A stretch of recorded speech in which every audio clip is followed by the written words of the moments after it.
ನಮಸ್ಕಾರ. ಅಧ್ಯಾಯ 18.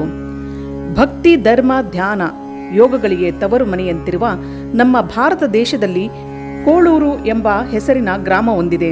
ಆ ಗ್ರಾಮದಲ್ಲಿ ಶಿವದೇವ ಪಾರ್ವತಿಯರೆಂಬ ಗಂಡ ಹೆಂಡತಿಯರು ಇದ್ದರು. ಅವರು ಶಿವಭಕ್ತರಾಗಿದ್ದು ಅದೇ ಕೋಳೂರು ಗ್ರಾಮದಲ್ಲಿರುವ ಕಲ್ಲಿನಾಥ ದೇವಾಲಯದಲ್ಲಿಯ ಶ್ರೀ ಕಲ್ಲಿನಾಥ ಸ್ವಾಮಿಯನ್ನು ತಮ್ಮ ಆರಾಧ್ಯ ದೇವನೆಂದು ನಂಬಿ ಭಕ್ತಿಯ ಸೇವೆಯನ್ನು ಮಾಡುತ್ತಾ ಬಂದಿದ್ದರು. ಕೆಲವು ವರ್ಷಗಳು ಗತಿಸಿದ ಮೇಲೆ ಅವರಿಗೆ ಕಲ್ಲಿನಾಥನ ಒಲುಮೆಯಿಂದ ಒಂದು ಹೆಣ್ಣು ಮಗುವಾಯಿತು. ಮಗು ಮುದ್ದು ಮುದ್ದಾಗಿ ಚೆನ್ನಾಗಿತ್ತು. ಮಗುವಿನ ನಾಮಕರಣ ಮಾಡುವಾಗ ಅವರ ಗುರುಗಳು ಚೆನ್ನಾಗಿರುವ ಆ ಹಸುಕೂಸಿಗೆ ಬಾಯಿಯಿಂದ ಶಿವಪಾರ್ವತಿಯರ ಚಿತ್ಕಳೆಯೇ ನೀನಾಗಿರುವೆ ಎಂದು ನೀನು ಚೆನ್ನಮ್ಮನಾಗಿ ನಿನ್ನ ಹಡೆದ ಮಾತಾಪಿತರಿಗೂ ಈ ಕೋಳೂರಿಗೂ ಕೀರ್ತಿತರು ಎಂದು ಆಶೀರ್ವದಿಸಿ ಚೆನ್ನಮ್ಮ ಎಂದು ನಾಮಕರಣ ಮಾಡಿದರು. ಬಿದಿಗೆಯ ಚಂದ್ರನಂತೆ ಚೆನ್ನಮ್ಮ ದಿನಕ್ಕೊಂದು ಕಲೆಯಂತೆ ಬೆಳೆಯತೊಡಗಿದಳು. ಮನೆಯಲ್ಲಿಯ ತಂದೆ ತಾಯಿಯರ ಆಚಾರ ವಿಚಾರ ನಡತೆಗಳು ಮಗುವಾಗಿದ್ದಾಗಿನಿಂದಲೇ ಚೆನ್ನಮ್ಮನ ಮೇಲೆ ಅಚ್ಚು ಒತ್ತಿದಂತೆ ಪ್ರಭಾವ ಬೀರತೊಡಗಿದವು. ಕಳವು, ಮೋಸ, ವಂಚನೆ, ಅಸತ್ಯ ಇವುಗಳಾವು ಚೆನ್ನಮ್ಮನ ಬಳಿ ಸಹ ಸುಳಿಯಲಿಲ್ಲ. ಚೆನ್ನಮ್ಮನ ತಾಯಿಯ ತವರು ಮನೆಯಲ್ಲಿ ಒಂದು ದೇವತಾ ಕಾರ್ಯವಿತ್ತು. ಅದಕ್ಕೆ ತಂದೆ ತಾಯಿಯರಿರುವರು ಹೋಗಲೇಬೇಕಾಗಿ ಬಂದಿತು. ಆದರೆ ತನ್ನ ತಂದೆಯ ಮನೆಯಲ್ಲಿ ಅಜ್ಜ ಮುತ್ತಜ್ಜರಿಂದ ನಡೆಸಿಕೊಂಡು ಬಂದ ಒಂದು ನೇಮವಿತ್ತು. ಅದುವೇ ಪ್ರತಿದಿನ ಜಳಕ ಮಾಡಿ ಮಡಿ ಬಟ್ಟೆ ಧರಿಸಿ ಮನೆಯಲ್ಲಿ ದೇವರ ಪೂಜೆ ಮಾಡುವುದು. ನಂತರ ಅದೇ ಮಡಿಯಿಂದ ಮನೆಯಲ್ಲಿಯ ಆಕಳ ಹಾಲು ಕರೆದು ಚೆನ್ನಾಗಿ ಕಾಯಿಸಿ ಬಿಸಿ ಇರುವಾಗಲೇ ಕೋಳೂರು ಗ್ರಾಮ ದೇವರಾದ ಶ್ರೀ ಕಲ್ಲಿನಾಥ ಸ್ವಾಮಿಯ ಪೂಜೆ ಮಾಡಿ ಆ ಕೆನೆ ಬಂದ ಹಾಲು ನೈವೇದ್ಯ ಮಾಡುವುದು ಪದ್ಧತಿಯಾಗಿತ್ತು. ಇತ್ತ ಮನೆಯಲ್ಲಿ ತಮ್ಮ ಮಗಳಾದ ಚೆನ್ನಮ್ಮನನ್ನು ಕೂಡಿಸಿಕೊಂಡು ಶಿವದೇವ ಪಾರ್ವತಿಯರು ಒಂದು ನಿರ್ಧಾರಕ್ಕೆ ಬಂದರು. ಮಗಳೇ ಚೆನ್ನಮ್ಮ, ನಿನ್ನನ್ನು ಬಿಟ್ಟು ನಾವು ಊರಿಗೆ ಹೋಗಲು ಮನಸ್ಸಿಲ್ಲ. ಆದರೆ ವಿಧಿಯಿಲ್ಲ, ನಿನ್ನನ್ನು ಬಿಟ್ಟು ಹೋಗಲೇಬೇಕಾಗಿದೆ. ಕಾರಣ ನಮ್ಮ ಆರಾಧ್ಯ ದೇವನಾದ ಶ್ರೀ ಕಲ್ಲಿನಾಥ ಸ್ವಾಮಿಯ ನಿತ್ಯ ಪೂಜೆಗೆ ಅಡಚಣೆಯಾಗಬಾರದು. ಅವನಿಗೆ ಮಡಿಯಿಂದ ಕರೆದು ಕಾಸಿದ ಕೆನೆ ಭರಿತ ಹಾಲಿನ ನೈವೇದ್ಯ ಮಾಡುವುದನ್ನು ತಪ್ಪಬಾರದು. ಇದು ನಮ್ಮ ಮನೆಯಲ್ಲಿ ಬಹುಕಾಲದಿಂದ ನಡೆದು ಬಂದಿದೆ. ಇಂಥ ಗುರುತರವಾದ ಹೊಣೆಗಾರಿಕೆಯ ಕೆಲಸವನ್ನೆಂದು ನಿನಗೆ ನಿನ್ನ ತಂದೆ ತಾಯಿಗಳಾದ ನಾವು ವಹಿಸಿಕೊಡುತ್ತೇವೆ. ನೀನು ಮನಸ ಮಾಡುವೆಯಾ? ಆಗ ಮಗಳಾದ ಚೆನ್ನಮ್ಮಳು, ಅಪ್ಪ, ಅವ್ವ, ಇದು ನೀವು ನನಗೆ ಮಾಡಲು ವಹಿಸಿಕೊಟ್ಟ ಕೆಲಸವಲ್ಲ, ನನ್ನ ಪೂರ್ವ ಜನ್ಮದ ಪುಣ್ಯದ ಫಲ. ಕಲ್ಲಿನಾಥನ ಸೇವೆ ಮಾಡುವುದು ನನಗೆ ದೊರೆತ ಒಂದು ದೊಡ್ಡ ಭಾಗ್ಯವೆಂದು ಧಾವಿಸಿ ನಿಮ್ಮ ನಿಯಮದಂತೆ ಚಾಚು ತಪ್ಪದೆ ನಿಮ್ಮ ಪದ್ಧತಿಗೆ ಭಂಗ ಬರದಂತೆ ನಡೆದು ತೋರಿಸುವೆನು. ನೀವು ನಿಶ್ಚಿಂತೆಯಿಂದ ಅಮ್ಮನ ತವರು ಮನೆಯಲ್ಲಿಯ ದೇವತಾ ಕಾರ್ಯ ಮುಗಿಸಿಕೊಂಡು ಬನ್ನಿರಿ ಎಂದಳು. ಮಗಳ ಮಾತಿನ ಮೇಲೆ ಸಂಪೂರ್ಣ ನಂಬಿಕೆ ಇಟ್ಟು ತಮ್ಮ ಪ್ರಯಾಣಕ್ಕೆ ಸಿದ್ಧರಾದರು. ತಮ್ಮ ಮನೆತನದ ಆರಾಧ್ಯ ದೇವನಾದ ಶ್ರೀ ಕಲ್ಲಿನಾಥನನ್ನು ಭಕ್ತಿಯಿಂದ, ಹೇ ದೇವ, ಆಪದ್ಬಾಂಧವ, ನನ್ನ ಮಗಳಾದ ಚೆನ್ನಮ್ಮಳು ಇನ್ನೂ ಚಿಕ್ಕವಳು. ಅವಳಿಗೆ ಮಡಿ ಮೈಲಿಗೆ ತಿಳಿಯದು. ಹೇಗೆ ಪೂಜೆ ಮಾಡಬೇಕು ಎನ್ನುವುದು ಅರಿಯದ ಕಂದಮ್ಮ. ಅವಳು ಹೇಗೇ ಪೂಜೆ ಮಾಡಲಿ ತಂದೆ, ಮನ್ನಿಸು. ನಾನು ಪುನಃ ಊರಿನಿಂದ ವಾಪಸ್ಸು ಬಂದ ಬಳಿಕ ನಿತ್ಯದಂತೆ ನಾನೇ ನಿನ್ನ ಸೇವೆ ಮಾಡುವೆ ತಂದೆ ಎಂದು ತಮ್ಮ ಮನೆಯಲ್ಲಿಯೇ ಕಲ್ಲಿನಾಥನನ್ನು ನೆನೆದು ನಮಸ್ಕಾರ ಮಾಡಿ ಹೆಂಡತಿಯೊಡನೆ ಬೀಗರೂರಿಗೆ ಹೊರಟರು. ಮಾರನೆಯ ದಿನ ನಸುಕಿನಲ್ಲಿಯೇ ಚೆನ್ನಮ್ಮ ಎದ್ದು ಮನೆಯ ಹಾಗೂ ಅಂಗಳದ ಕಸ ತೆಗೆದು ನೀರು ಹೊಡೆದು ರಂಗವಲ್ಲಿ ಹಾಕಿ ಸ್ನಾನ ಮಾಡಿ ಮನೆಯಲ್ಲಿಯ ಪೂಜೆ ಮುಗಿಸಿ ಆಕಳ ಹಾಲು ಕರೆದು ಕೆನೆ ಬರುವ ಹಾಗೆ ಕಾಯಿಸಿ ಕಲ್ಲಿನಾಥನ ಪೂಜೆಗೆ ಎಲ್ಲವನ್ನೂ ಜೊತೆಗೆ ಹಾಲಿನ ಬಟ್ಟಲನ್ನು ತೆಗೆದುಕೊಂಡು ದೇವಸ್ಥಾನಕ್ಕೆ ಹೋದಳು. ದೇವಸ್ಥಾನದ ಗರ್ಭಗುಡಿಯ ಎತ್ತರದ ಜಾಗದಲ್ಲಿ ಸಾಮಾನುಗಳನ್ನು ಇಟ್ಟು ದೇವಸ್ಥಾನದ ಒಳಗಿನ ಹಾಗೂ ಹೊರಗಿನ ಕಸವ ತೆಗೆದು ಮಡಿಯಿಂದ ಹೊಂಡದಿಂದ ನೀರು ತಂದು ದೇವಾಲಯ ತೊಳೆದು ದೇವರನ್ನು ಮಜ್ಜನ ಮಾಡಿ ವಿಭೂತಿ, ಗಂಧ, ಕುಂಕುಮ, ಅಕ್ಷತೆ, ಹೂವು, ಪತ್ರೆಗಳಿಂದ ಅಲಂಕರಿಸಿ ದೀಪ ಧೂಪಗಳ ಆರತಿ ಮಾಡಿ ಶಿವಲಿಂಗದ ಮುಂದೆ ಹಾಲು ತುಂಬಿದ ಬಟ್ಟಲನ್ನು ಇಟ್ಟು, ಹೇ ಕಲ್ಲಿನಾಥ ಸ್ವಾಮಿಯೇ, ಹಾಲು ಕುಡಿಯಪ್ಪ, ನನಗೆ ಹೊತ್ತಾಗುತ್ತಿದೆ. ಮನೆಯಲ್ಲಿ ಬಹಳ ಕೆಲಸವಿದೆ. ಅಪ್ಪ ಅಮ್ಮ ಊರಲ್ಲಿಲ್ಲ. ಅವರು ಮಾಡುವ ಎಲ್ಲ ಕೆಲಸಗಳನ್ನು ನಾನೊಬ್ಬಳೇ ಮಾಡಬೇಕು. ಅದಕ್ಕಾಗಿ ಬೇಗ ಕುಡಿ.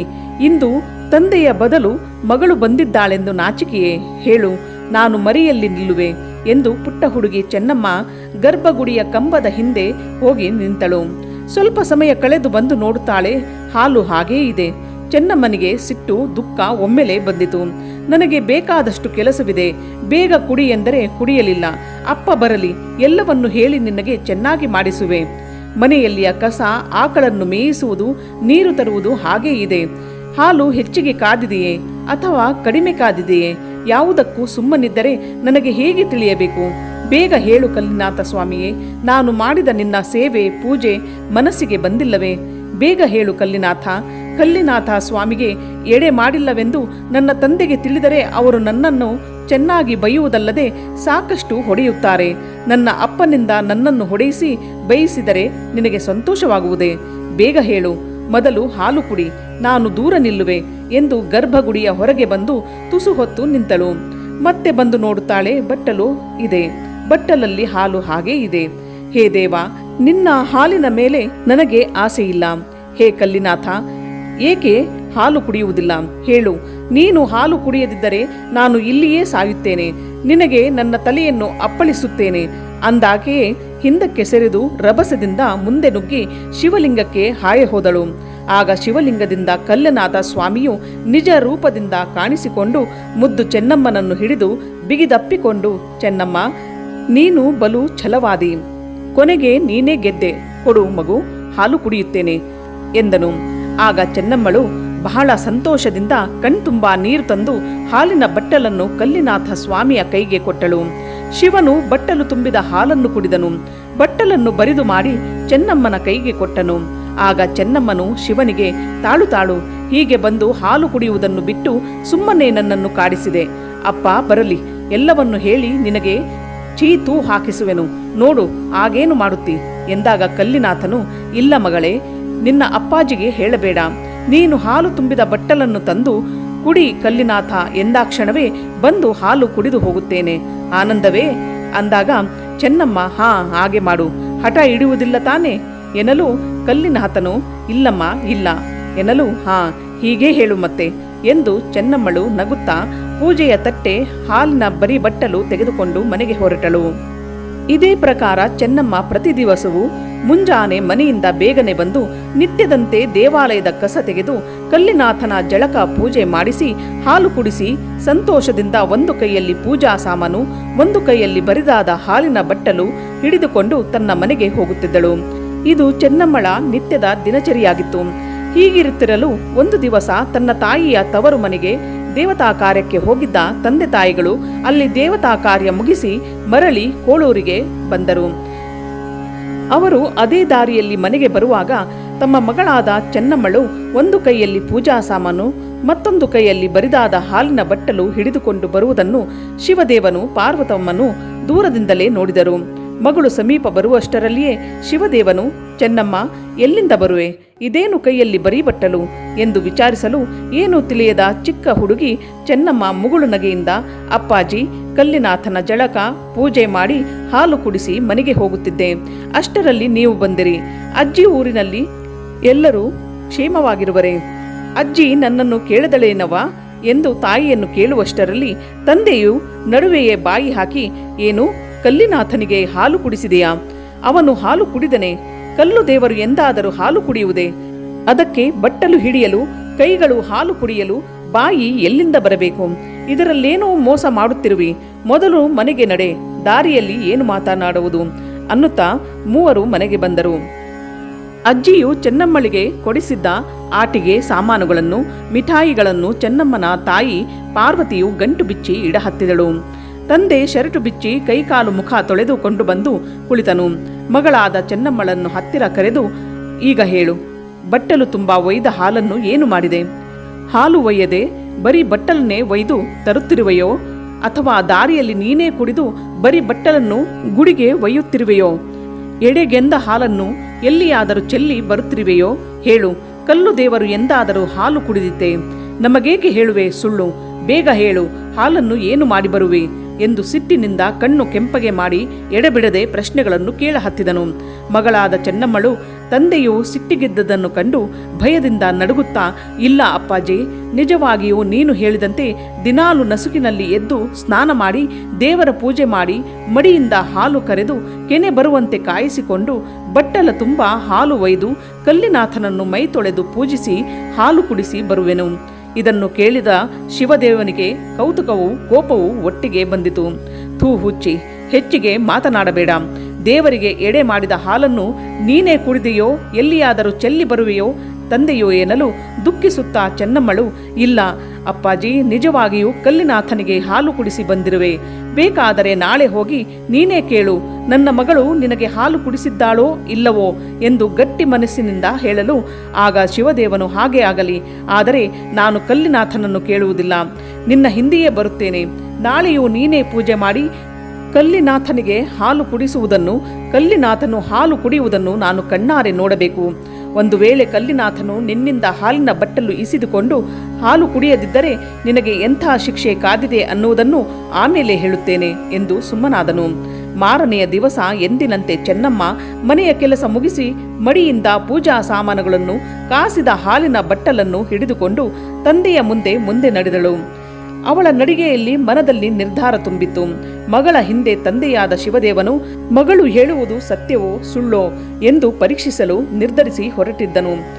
ಮಗಳಲ್ಲಿರುವ ಮುಗ್ಧ ಭಕ್ತಿಗೆ ದೇವನೊಲಿದು ಬಂದು ಹಾಲು ಕುಡಿದದ್ದು ಹೇಗೆ ಗೊತ್ತಾಗಬೇಕು? ಅಷ್ಟೊಂದು ನಿಶ್ಚಲ ಭಕ್ತಿ ಶಿವದೇವನಲ್ಲಿ ಎಲ್ಲಿಂದ ಬರಬೇಕು? ತಂದೆ ಮಗಳು ಈರ್ವರು ಕಲ್ಲಿನಾಥ ಶಿವದೇವಾಲಯಕ್ಕೆ ಬಂದರು. ಆಗ ತಂದೆಯು ಮಗಳಿಗೆ ಹೇಳಿದನು, ನಾನು ಗರ್ಭಗುಡಿಯ ಒಳಗೆ ಬಾರದೆ ಇಲ್ಲೆಯೇ ದೇವಾಲಯದ ಕಂಬದ ಮಗ್ಗುಲಲ್ಲಿ ನಿಂತು ನೋಡುವೆನು. ನೀನು ಪೂಜೆ ಮಾಡಿ ಹಾಲು ಕುಡಿಸು ಎಂದು ಹೇಳಿ ತಾನು ಗುಡಿಯ ಒಂದು ಕಂಬದ ಬದಿ ಕಲ್ಲಿನಾಥ ಹಾಗೂ ಮಗಳು ಕಾಣುವುದನ್ನು ನೋಡುತ್ತಾ ನಿಂತನು.